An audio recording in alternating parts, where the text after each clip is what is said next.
tires crunched over loose sand as the desert wind whispered against her car's windows. She'd been driving for hours, chasing fragments of her own drifting thoughts, until the jagged silhouettes of the red rock mesas shimmered on the horizon. The abandoned settlement lay nestled between two towering buttes, half swallowed by dunes and shadow. She inhaled a sharp gust, tasting grit and loneliness, and realized her heart pounded with equal measures of curiosity and dread. Stepping from her vehicle, Kaori felt the desert's hush press against her skin. The sky above was bruised in fading violet, and the ruins before her exuded a solemn resignation. Each adobe wall was cracked with age, its surface mottled by years of wind-driven sand. She adjusted her pack, shoulders heavy with grief she'd brought from miles away, and took her first tentative steps toward the corral, the only markers still standing among the scattered skulls and prayer flags. As twilight deepened, lantern beams carved narrow cones of light across the corral's fence. Kaori's flashlight trembled in her grip, illuminating prayer flags that flapped like silent sentinels. Their threads were worn, dulled by time and sun, yet they fluttered as if stirred by an unseen presence. She paused, listening for any sign of life. The creak of wood, the rustle of feathers, but only the wind answered, hollow and indifferent. Kaori set up her tent within the corral's embrace, its fences forming a fragile circle around her. Darkness pooled beyond its bounds, thick and patient. She arranged her gear with deliberate care. Camera, notebook, recorder. Each tool represented her lifeline back to reason. But as the last light dissipated, an uneasy hush settled over the village. The night felt alive, as though the land itself held its breath, waiting. The first howl came unbidden, distant yet intimate, echoing against the mesa walls like a wounded plea. Kaori froze, heartbeat quickening. It sounded neither fully animal nor wholly human. A warped lament that stretched on the wind. She lifted her recorder, finger trembling over the button, then hesitated, remembering the ache she carried for her sister's voice, forever gone. With trembling resolve, she pressed record. In the failing glow of her lantern, Kaori watched shadows dance across the adobe remains. They elongated and bowed, twisting into impossible shapes that stirred unsettling recognition at the edge of her mind. Each silhouette seemed poised between form and formlessness, as if the walls themselves flexed and breathed. She swallowed hard, forcing her eyes to focus, reminding herself she was alone. Just her gear, and the desert's secrets. Sleep eluded her. Every shifting dune outside whispered possibilities too unsettling to name. She unzipped her tent to peer into the void, half expecting a pair of glowing eyes to meet hers. Instead, she found only emptiness, beautiful in its hostility. She retreated, shutting out the night's invitation. But in the stillness beside her, tiny scratches etched fresh lines into her tent's fabric, as though fingernails had brushed against it. Morning's pale light revealed wide, scooped marks in the sand beyond her tent. 2 footprints, unnaturally long and narrow, trailed off toward a collapsed dwelling. Kaori's breath caught. She resisted the urge to flee, instead gathering her courage and camera. Each step toward the ruin felt like a descent into her own memory, painful, unwelcome, yet impossible to turn away from. Inside the fallen roof, the air was stifling and stale. She knelt to examine petroglyphs carved into a fallen lintel, human forms contorted into lupin shapes, arms and legs fused with fur and claw.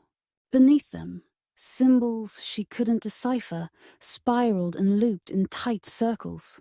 Her fingers trembled as she traced the grooves, feeling an almost magnetic pull, as if the images themselves possessed a will.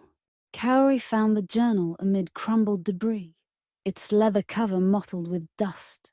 She flipped through brittle pages, each entry penned in a hurry. Tales of villagers desperate to protect cattle. Pleas for mercy from a spirit called Skinwalker. One passage spoke of binding rituals and candlelight prayers that turned into shrieks at midnight. Kaori's pulse throbbed. She recognized that agony, having witnessed a loved one ruptured by tragedy. Hours slipped by as she read, sun climbing high overhead. The journal's final entry described the ritual's climax. A red moon hanging low and swollen, unearthly in its glow. The villagers had chanted, danced, pleaded, and then the ground had trembled. Kaori pressed her palm to the weathered wood of a doorway, imagining those voices rising in unison, rising and fracturing into screams that still haunted these stones. The desert afternoon was oppressive. Kaori roamed between buildings, cataloguing every fracture, every stray bone bleached by sun. Her recorder crackled with static, then words, faint syllables in Navajo that drifted through the air like ghostly echoes. She froze, scanning the horizon for the recorder's owner. No one answered. Only the wind carried the echoes away, leaving her alone and shivering. As dusk returned, Kaori revisited the corral. The lantern's flame flickered, and the prayer flags danced more vigorously than before. The wind carried a mournful howl closer this time, with unmistakable sorrow. She raised the recorder again, voice tight as she whispered into the mic. "Who are you?" The howl paused, as if startled, then resumed in a wavering tone that made her teeth ache with empathy. That night, her dreams were thick with images, villagers clasping talismans, chanting beneath the blood-red moon, faces streaked with tears of desperation. Strange shapes lurked at the edges, half-formed beasts with eyes like embers. She woke, gasping, tangled in her sleeping bag, mind spinning with the knowledge that the past was not past, but breathing just beyond her reach. Kaori awoke to unfamiliar footprints circling the corral, smaller, more human-looking, but tipped with elongated toes. She followed them to the old well, peering into its yawning mouth. Silence met her, deeper than any desert night. She eased closer, shining her light down the shaft. But her beam revealed only darkness and a faint metallic glint far below. Night approached again, colder this time, as though the ruins drew warmth into themselves and left the chill behind. Kaori lit her lantern and played the recorder's playback. Between the static, a soft voice answered her question.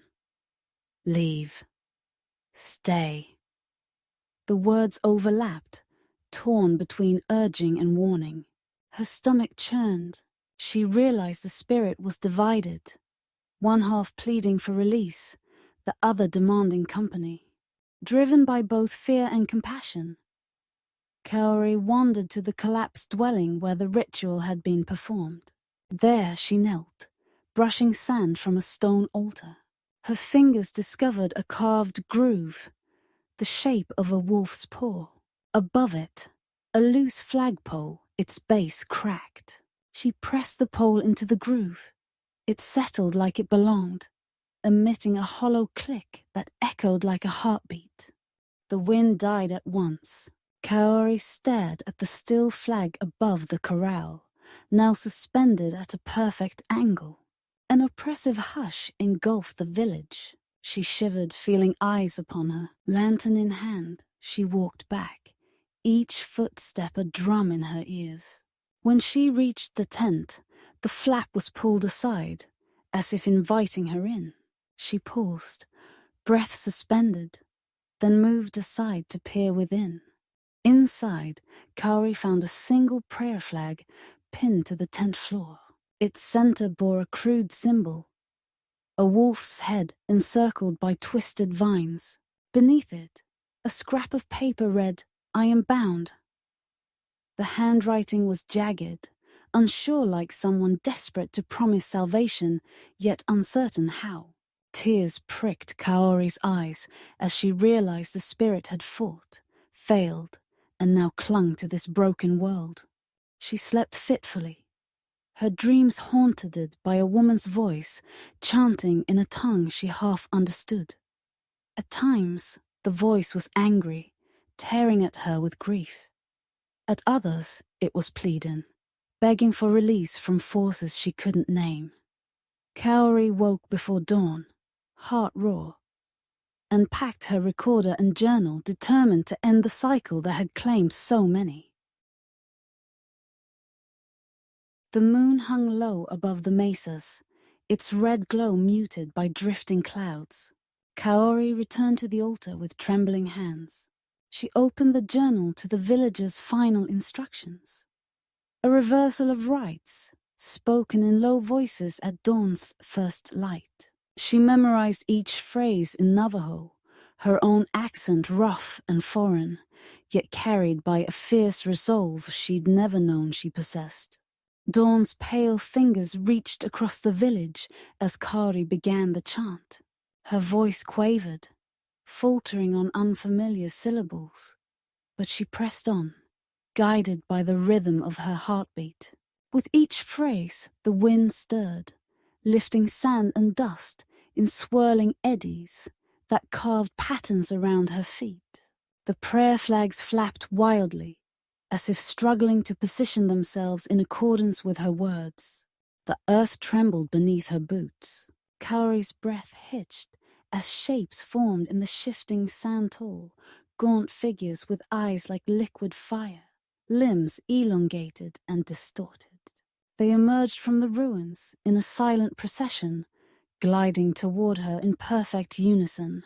Yet she did not turn away. Her chant rose in pitch, soaring and cracking, reaching for the spirit trapped between worlds.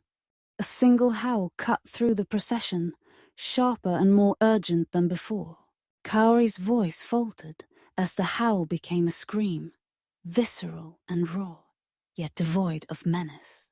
She realized then that this was not an attack, but a lament, a sorrowful plea for release from centuries of anguish. Tears blurred her vision, but she steadied herself, reciting the final lines with every ounce of strength. As the last syllable left her lips, the figures froze, silhouettes etched against the sunrise. Kaori watched as they bowed their heads, as if in gratitude, before dissolving into motes of sand and light. The prayer flag settled into stillness, tattered threads drifting earthward in slow descent. Silence reclaimed the village, but this time it felt hollowed and empty in a different way. Kaori sank to her knees, legs heavy beneath her, and exhaled with shuddering relief. The desert wind returned, gentler, caressing her cheek like a soft apology. She reached into her pack for the recorder, curious if it had captured the ritual's end. The playback, however, offered only faint static and distant echoes of her own voice, swallowed by the vast emptiness. She spent the rest of the day exploring the village in a new light. Walls that had appeared frail now seemed dignified, testament to lives once lived and breaths once drawn. She catalogued petroglyphs without fear, sketching their forms in her notebook with reverence. Each symbol felt less like a curse and more like a memory, fragile yet enduring. When evening fell, Kaori lit a small fire outside her tent and sat beside it, warmed by embers rather than haunted by shadows. The moon rose pale and indifferent, its red hue vanished with the curse. She closed her eyes, listening only to the crackle of flames and the sigh of wind across sandstone. Her heart, which had raced with terror, now beat with a steady calm. In the night's quiet, she penned a final journal entry of her own.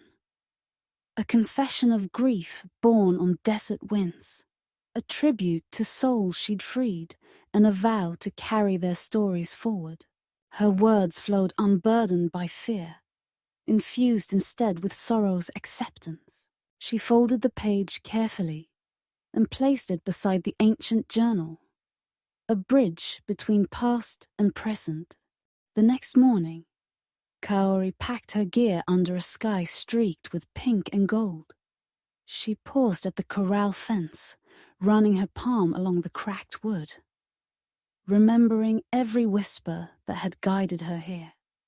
For the first time since she arrived, the skulls that ringed the post seemed less like omens and more like silent witnesses to lives interrupted and restored. She climbed into her car, hands still trembling from the night's ritual. As she started the engine, she glanced once more at the settlement, now bathed in gentle sunlight. The desecrated village had transformed in her eyes.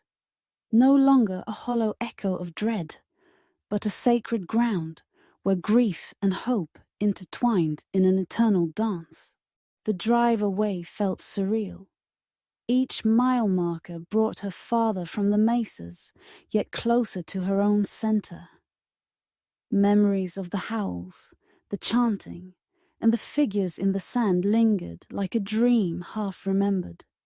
She understood at last that the journey was never about vanquishing a monster, but about bearing witness to sorrow and granting it peace. Days later, Kaori stood before an audience in a dimly lit lecture hall, images flickering on the screen behind her.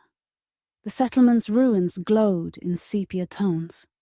She recounted her solitude, her fear, and the ritual that freed the restless spirits. Her voice was steady, each word chosen with care, as she shared the painful beauty she had found amid desolation. In the front row sat a young woman with eyes full of wonder and tears. After the presentation, she approached Kaori and whispered her own tale of loss of a brother gone too soon, of questions left unanswered. Kaori placed a hand gently on the woman's shoulder, offering the same compassion she'd extended to the Navajo spirits. Their stories converged in a silent embrace of shared humanity. That night, Kaori returned to her apartment, walls lined with photographs and journals. Among them lay the ancient volume she'd brought back, its pages preserved with tender care.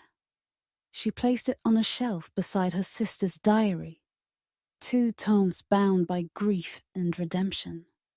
She closed the lids softly, honoring the lives and voices captured within. Alone in her room, Kaori lit a single candle and watched the flame dance. She whispered a prayer in Navajo, a phrase she'd learned in that desert village, and felt its weight settle into her bones. It was an acknowledgement of sorrow endured, of bonds forged between living and departed, and a promise that no voice, no matter how faint, would go unheard.